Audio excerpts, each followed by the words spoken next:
Box office దగ్గర అన్ని ఏరియాలలో ఊహకందని కలెక్షన్లతో మెంటల్ మాస్ ర్యాంపేజ్ ను చూపెడుతూ దూసుకుపోతున్న మాస్ మహారాజా రవితేజ నటించిన కొత్త సినిమా ఇరుముడి వీకెండ్ లో డబుల్ బ్లాక్ బస్టర్ హిట్ గా నిలిచి ఇప్పుడు అన్ని ఏరియాలలో కూడా రవితేజ కెరీర్ లో బిగ్గెస్ట్ కలెక్షన్లతో మాస్ ర్యాంపేజ్ ను చూపెడుతూ ఉంది. కాగా సినిమా బాక్సాఫీస్ దగ్గర నైజాం ఏరియాలో చూపెడుతున్న హోల్డ్ మరో ఎత్తుగా చెప్పుకోవచ్చు. మొత్తం మీద నైజాం ఏరియాలో వాల్యూ బిజినెస్ 5.5 కోట్ల రేంజ్ దాకా ఉండగా సినిమా 5 కోట్ల రేంజ్ లో షేర్ ఓపెనింగ్స్ ని మొదటి రోజే సొంతం చేసుకుని బిజినెస్ మొత్తాన్ని రికవరీ చేసే రేంజ్ లో ఊచకోత కోసింది. ఇక రెండవ రోజుకు వచ్చేసరికి 5.18 కోట్ల రేంజ్ లో షేర్ మార్క్ నందుకొని సంచలనం సృష్టించిన ఈ సినిమా మూడవ రోజు సండే అడ్వాంటేజ్ ఉండగా నైజాంలో నైట్ షోలకు డ్రాప్స్ నార్మల్ గా ఉంటాయి, కానీ ఈ సినిమా కలెక్షన్ల పరంగా మరింత ర్యాంపేజ్ ను చూపెడుతూ మొదటి 2 రోజులను మించిపోయే లెవెల్లో ఊచకోతకొస్తూ 6 కోట్ల రేంజ్ లో షేర్ మార్క్ ను నైజాంలో మూడవ రోజు సొంతం చేసుకుని బిగ్గెస్ట్ కలెక్షన్లతో ఊచకోత కోసింది. దాంతో వీకెండ్ మొత్తం మీద సినిమా నైజాం ఏరియాలో 16 కోట్లకు పైగా షేర్ మార్క్ ను దాటేసి సంచలనం సృష్టించింది. ఈ ఏడాది మూడవ రోజు నైజాం ఏరియాలో కలెక్షన్ల పరంగా బిగ్గెస్ట్ ఫుట్ ఫాల్స్ ను ఈ సినిమా సొంతం చేసుకుంది. ఇది వరకు వచ్చిన మూవీస్ లో పెద్ద మూవీ 8 కోట్ల రేంజ్ లో షేర్ అందుకోగా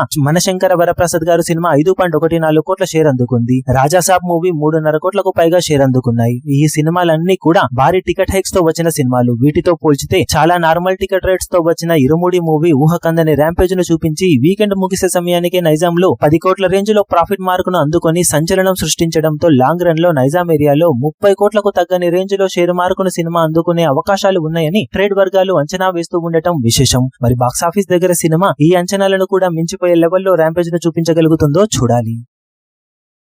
ఈ వీడియో మీకు నచ్చినట్లయితే లైక్ చేయండి, షేర్ చేయండి, ఛానల్ ను సబ్స్క్రైబ్ చేయడం మాత్రం మరవకండి. ఏ చిన్న అప్డేట్ ను మిస్ అవ్వకూడదు అనుకుంటే బెల్ ఐకాన్ ను ప్రెస్ చేయండి.